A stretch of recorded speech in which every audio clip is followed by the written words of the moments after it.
Hey guys, how are you doing? Hope you are doing great and welcome back to another English class with us, Learn and Enjoy. In today's lesson, we are going to read a review on the movie Avatar and the comments that people have made on this movie. سلام همگی. امیدوارم حالتون خوب باشه. به درس دیگه از زبان انگلیسی از مجموعه درس‌های Learn and Enjoy با من سحر خوش اومدید.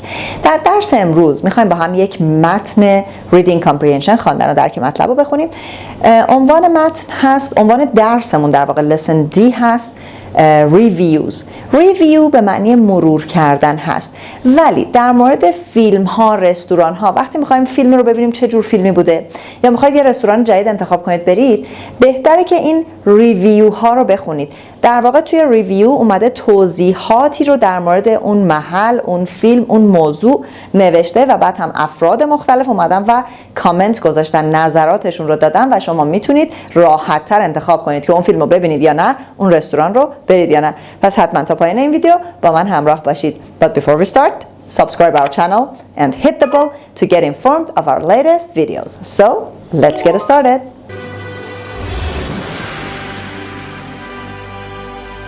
خب با هم lesson D از unit 10 رو میخوایم بخونیم. page 104 reviews. همونطور که گفتم ریویو یک مروری در واقع بر این فیلم میکنیم. حالا میتونیم بگیم که بازبینی فیلم یا مروری بر این فیلم که چه اتفاقایی تو این فیلم میفته، خلاصه ای از داستان این فیلم و کامنت هایی که افراد مختلف گذاشتن. Avatar is magnificent, mesmerizing and memorable. این عنوان این ریویو هست. مثل همیشه من اول متن رو براتون میخونم و بعد برمیگردیم و ساختارها، معنی لغات و اصطلاحاتی که تو متن داریم رو با هم بررسی میکنیم. Avatar is magnificent, mesmerizing and memorable. It's an action movie, science fiction and fantasy all in one, with of course some romance. Avatar, directed by James Cameron, is 162 minutes of thrilling entertainment. Millions of people saw the movie worldwide on its opening weekend. It went on to win a string of awards and break box office records, including the record for the highest grossing film of all time with more than $2 billion in sales, finally ending the 12-year reign of Titanic. The story takes place in 2154 on the moon Pandora, where 10-foot-tall, blue-skinned, human-like creatures, the Na'vi, live in complete harmony with their environment. Pandora is rich in minerals, and humans who have an energy crisis on Earth have traveled to Pandora to conquer it and to mine its minerals. Since humans cannot breathe in Pandora's atmosphere, they use Na'vi-like avatars which they control. Sam Worthington gives an excellent performance as Jake Sully, who becomes sympathetic to the Na'vi and their desire to protect their homeland. There is inevitably conflict that ends in a violent war. The computer-generated special effects are stunning. The music is memorable, and the invented Na'vi language is mesmerizing. All in all, it's a movie that keeps you firmly glued to your seat. I have already seen Avatar several times now, more recently in 3D. It's one of those movies that you could watch again and again. Sad, scary, exciting. I'm sure every viewer will find his or her own way to describe the movie. If you haven't seen it yet, I recommend it. At least then you'll be ready for the sequels. And I, for one, can't wait. Reader's comments. Mickey said, I haven't seen this movie yet, and I can't comment on the acting or anything, but my friends say it's the best movie they've ever seen. John says, although it sounds good, I'm not going to see this movie. I heard it's violent in parts and I don't like violent movies.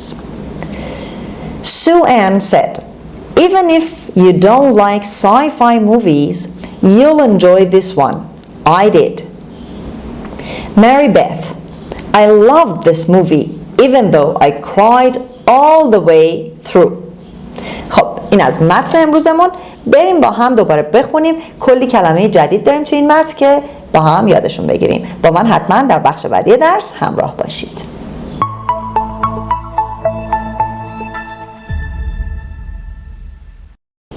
خب شروع کنیم با هم درس امروز و در واقع ادامه درس. Avatar is magnificent, mesmerizing and memorable. خب در همین ابتدای درس در جمله اول من فکر می‌کنم 4 تا کلمه داریم. Avatar, mesmerizing, magnificent, memorable. خب avatar چی هست؟ شاید توی گوشی‌های همراهتون، تلفن‌های همراهتون دیده باشید. بعضی وقتا ازتون میپرسه که می‌خواین avatar بسازید یا نه. در واقع یه جورایی پیکر خودتون رو، ظاهر خودتون رو در یک قالب دیگه به تصویر میکشید. یه جورایی بدلی از شما هست. پس این اواتار هم اگه فیلم رو دیده باشید، در واقع همونطور که توی داستان گفت، چون آدما نمیتونستن که برن روی اون ماه، روی اون سیاره یا حالا سیارک یا هرچی، مجبور شدن یک بدلی از خودشون رو بسازن که بره و تو اون سیاره حالا زندگی کنه، اون هدفی که داشتن و بهش برسه. پس اواتار یه جورایی بدل هست. Magnificent. Magnificent means glorious, fabulous, splendid, محشر, magnificent. Mesmerizing. Mesmerizing. Mesmerizing means very attractive. If something is mesmerizing, you cannot stop yourself from watching it. It attracts you. Mesmerizing به معنی مسحور کننده است، یعنی یه جوری شما رو انگار سحر و جادو میکنه، انقدر جذاب و زیباست که شما محوش میشین، مسحورش میشین. And memorable. Memorable. Something you always keep in your memory. Another synonym for memorable is unforgettable. You always have it in your memory. You cannot forget it. Memorable یعنی به یاد ماندنی. خب ما اینجا دیگه اواتار رو معنی نمی کنیم چون اسم فیلممون هست. اواتار محشر، مسحور کننده و به یاد ماندنی است. It's an action movie. خب انواع فیلم ها رو در درس‌های گذشته خونده بودیم. Action movie یک فیلم اکشنه، بزن داره. Science fiction علمی تخیلیه. And fantasy و یک کمی هم جادویی و خیالیه. در واقع فانتزی به معنی خیالی و از این چیزایی که توش جادو و اینا به کار میره. All in one. همه در یک فیلم. پس هم فانتزی، هم ساینس فیکشن، هم اکشن. With of course some romance و البته با مقداری عاشقانه، به قول خودمون اشغولانه، صحنه‌های عاشقانه هم داره، داستان عاشقانه هم داره. Avatar directed by James Cameron. خب فیلم اواتار که توسط جیمز کامرون کارگردانی شده is 162 minutes of thrilling entertainment. Thrilling means exciting. میگه که فیلم اواتار که جیمز کامرون اونو کارگردانی کرده یک فیلم 162 دقیقه‌ای هست، در واقع تقریبا نزدیک به 3 ساعت 2 ساعت خورده فیلمه. of thrilling entertainment از یک سرگرمی خیلی هیجان انگیز. entertainment به معنی سرگرمی. Millions of people saw the movie worldwide on its opening weekend. Worldwide means everywhere, all around the world. میگه میلیون ها نفر، اینجا people و مردم معنی نمی کنیم، نفر معنی می کنیم، میلیون ها نفر در تمام جهان، در سرتاسر دنیا، در آخر هفته افتتاحیه فیلم opening weekend یا نمایش فیلم اون رو دیدن. It went on to win a string of awards. It went on, it means it continued the showing of the movie. در واقع نمایش فیلم میگه ادامه پیدا کرد. To win a string of awards. A string of awards. A string به معنی رشته، رشته ای از جوایز. Award means prize. پس این فیلم کلی جایزه برده. It won a lot of different prizes or awards and break box office records. Box office is where you buy the tickets to go and watch a movie at a movie theater. باکس آفیس به دکه یا باجه بلیط فروشی تو سینما و اینا گفته میشه و میگه که it break box office records. record حواستون باشه record نمیخونیم به معنی ضبط کردنه. record همون رکوردی که میگیم. میگه که رکورد باجه های بلیط فروشی رو شکست، یعنی خیلی از این فیلم استقبال شد و خیلی ها رفتن تماشا کردن، بلیط های زیادی فروخته شد. including the record for the highest grossing film of all time. که یکی از این رکوردها رکورد پردرآمدترین فیلم در تمام زمانها بوده، یعنی اینکه we don't have any movies before it that sells this much or that sold this much. خب یعنی اینکه پرفروش ترین فیلم بوده، پس یعنی قبل این اصلا همچین چیزی نبوده و این از همه فیلم های قبل خودش پرفروش تر بوده. with more than $2 billion in sales. 2 میلیارد دلار، بیلیون رو تو فارسی ما میلیارد میگیم، بیش از 2 میلیارد دلار در فروش در واقع رکورد زده. finally ending the 12-year reign of Titanic. و بالاخره پادشاهی 12 ساله فیلم تایتانیک رو به پایان رسوند. تا قبل از این فیلم همچنان تایتانیک پرفروش ترین فیلم و بهترین فیلم و رکورددارترین بود و بعد از اومدن فیلم اواتار دیگه دوره حکومت یا پادشاهی فیلم تایتانیک به پایان رسید. خب کلمه رین رو داریم، R-E-I-G-N، G خونده نمیشه، رین به معنی حکومت، پادشاهی، سلطه. The 12-year reign. 12 year is adjective for year. قبلا ما در مورد این ساختار صفت صحبت کردیم و 12 years نمیگیم، یعنی دوران پادشاهی 12 ساله، حکومت 12 ساله. چون 12 year صفت هست بینش خط تیره داریم و year هم اس نمیگیره. The story takes place in 2154 on the moon Pandora. Take place means happen. میگه داستان اتفاق میفته در سال 2154. هنوز پس مونده، ما تازه 2023 ایم، هنوز هولوش 130 سال دیگه مونده تا به این داستان برسیم. On the moon Pandora. در ماهی، یک قمر، یک ماه به نام پاندورا. We're 10 foot tall. خب تک تک اینا صفتن. 10 foot tall, blue skinned, human-like creatures. تک تک اینا صفت‌هایی هم برای creature یعنی مخلوقات، موجودات 10 foot tall بسیار قد بلند با قد 10 فوت، blue skinned با پوست آبی و human-like و انسان نما، انسان مانند. The Navy که اسمشون نوی هست. Live in complete harmony with their environment به معنی محیط زیست، محیطشون، که این موجودات میگه در هارمونی، در سازگاری کامل با محیط زندگیشون زندگی میکنن. Pandora is rich in minerals. این ماه یا این، حالا ما بگیم سیاره دیگه، این سیاره پاندورا به لحاظ مواد مدنی minerals، مواد مدنی خیلی غنی هست. rich. When we say something is rich in یعنی در یه چیز غنی بودن، یعنی خیلی از اون رو داره. And humans who have an energy crisis on earth. Energy crisis is kind of a very very serious and big problem. Crisis به معنی بحران هست. میگه که و انسان‌ها که بحران انرژی در روی کره زمین دارن have traveled to Pandora. به پاندورا سفر کردن. To conquer it که اون رو فتح کنن. And to mine its minerals و معادن اون رو استخراج کنن. Mine اگر noun باشه به معنی معدن هست و to mine به معنی استخراج کردن از معدن. Since humans cannot breathe in Pandora's atmosphere. Since یعنی because، از آنجایی که، پس کاربرد دیگه since رو همجا یاد بگیرید. Since از آنجایی که انسان ها نمیتونن توی اتمسفر پاندورا نفس بکشن، تنفس کنن. They use Navi-like avatars. از اواتارهایی که شبیه نوی ها هست استفاده میکنن، از بدلهای شبیه نوی استفاده میکنن. Which they control که خود انسان ها اونا رو کنترل میکنن، یعنی برای هر شخصی یک بدل به شکل نوی ها ساختن که بتونه وارد اون سیاره شه، اونجا نفس بکشه. Sam Worthington gives an excellent performance as Jake Sully. خب هنرپیشه به نام سام ورثینگتون gives an excellent performance، اجرای عالی ارائه میده از خودش به عنوان جیک سالی، یعنی شخصیت اصلی، یکی از شخصیت‌های اصلی فیلم.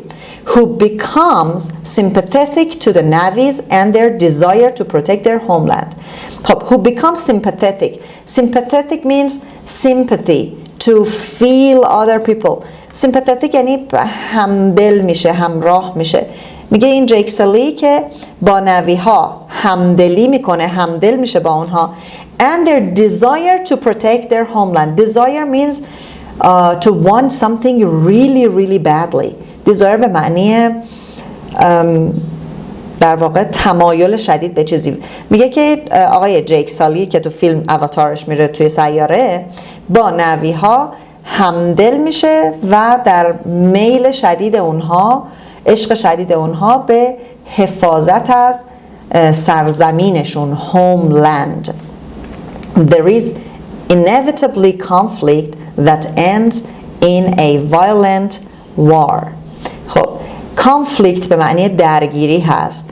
میگه که یک جنگ اجتناب ناپذیر، inevitable means something we cannot avoid، یعنی یک جنگ اجتناب ناپذیری پیش میاد that ends in a violent war که تبدیل به یک در واقع درگیری، کانفلیکت رو بگیم درگیری، fight، یک حالا درگیری اجتناب ناپذیری پیش میاد که منجر میشه ends in a violent war، تبدیل به یک جنگ خیلی خشن میشه.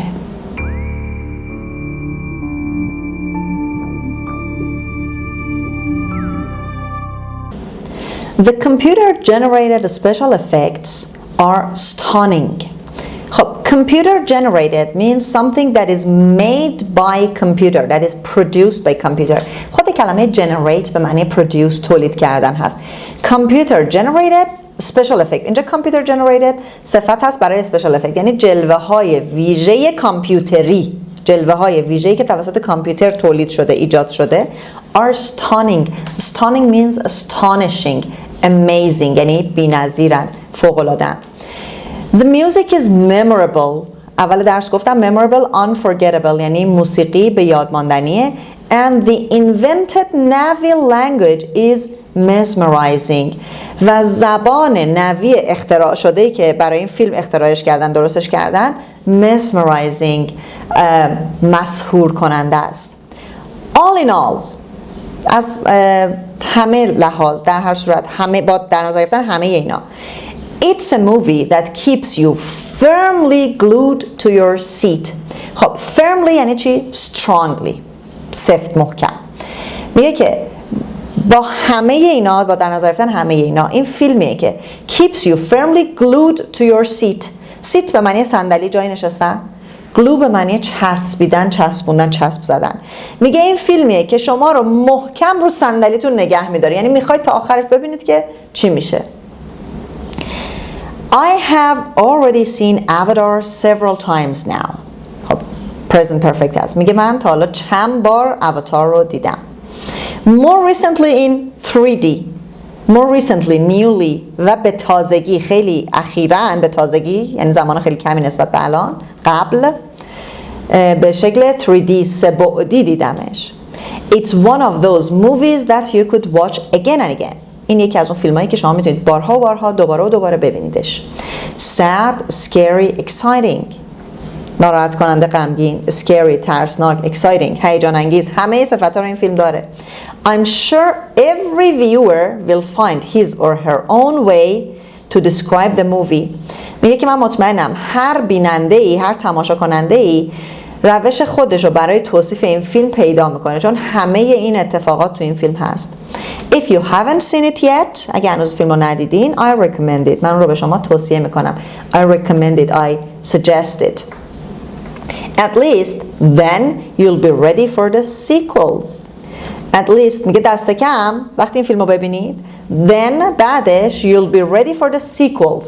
Sequels means another movie that starts with the story that has begun in the previous movie.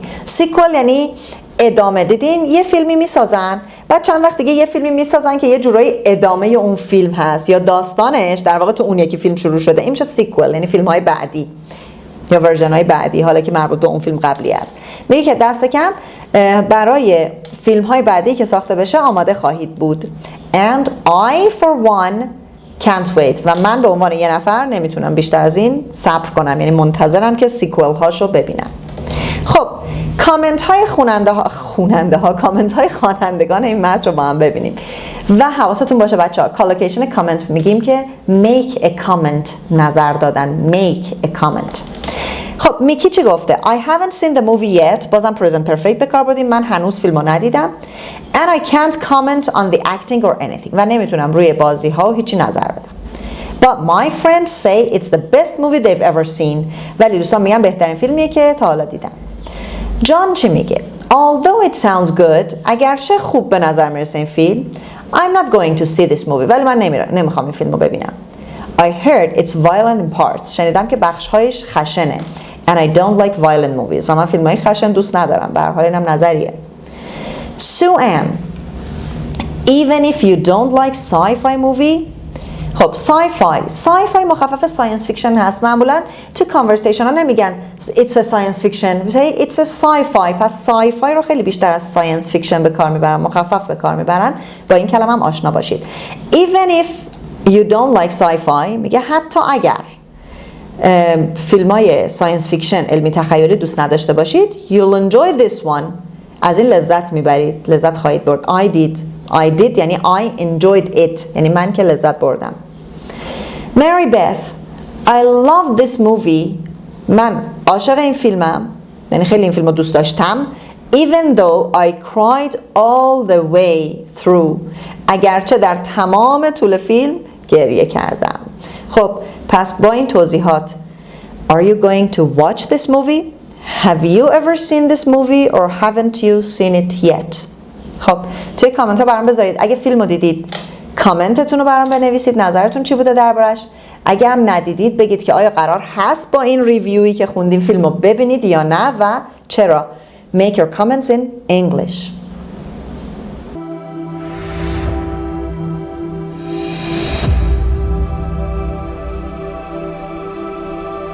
خب دوستان این هم از درس امروز. امیدوارم این متن مورد استفادهتون قرار گرفته باشه. حتما متن رو چندین و چند بار با صدای بلند بخونید.